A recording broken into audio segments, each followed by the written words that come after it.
Modi ji guarantee तो बहुत सारी देते हैं, लेकिन उसका इंप्लीमेंटेशन जमीन के स्तर पे नहीं होता ना अमीश भाई।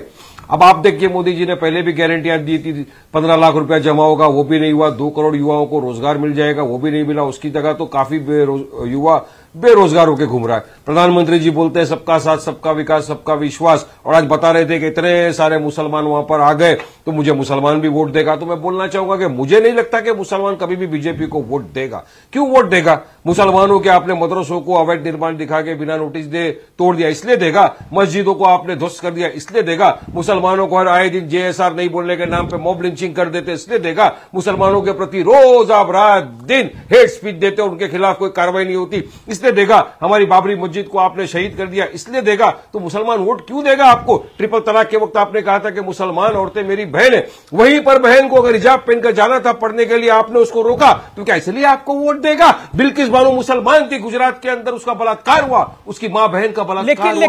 लेकिन आप इसको मुसलमान तक सीमित कर रहे हैं।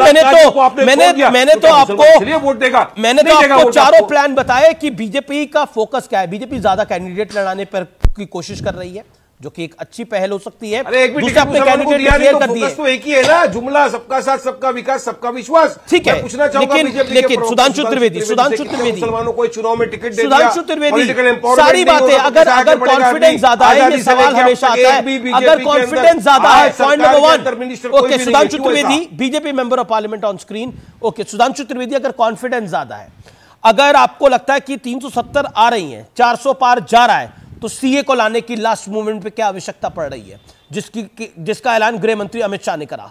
पॉइंट नंबर 2, अलायंसेस की जरूरत क्यों पड़ रही है? बीजेडी को साथ ले रहे हैं, टीडीपी को साथ लाने का प्रयास कर रहे हैं।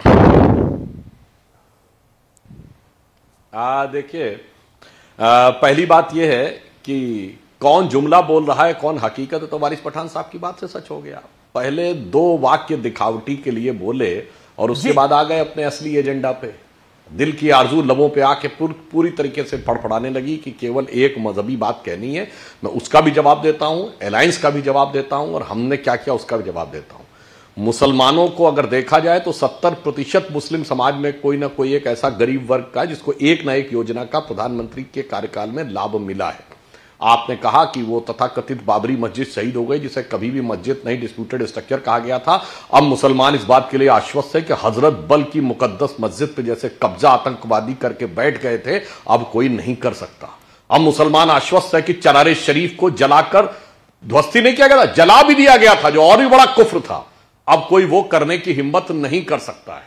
इसलिए मुस्लिमों को भी यह समझ में आ रहा, और जो आपने मदरसों की बात कही, बहुत साफ बात है। अगर लीगल होता तो कोई समस्या की बात नहीं थी। अब उनको भी समझ में आ रहा है कि शाहजहां शेख से लेकर और इल्लीगल मदरसों तक, जो केवल एक अपराधियों का समूह अपने को मुसलमानों की इकलौती बपौती दिखाकर पिछली सरकारों के साथ वोटों की सौदागरी करता था, वो दौर खत्म हो गया।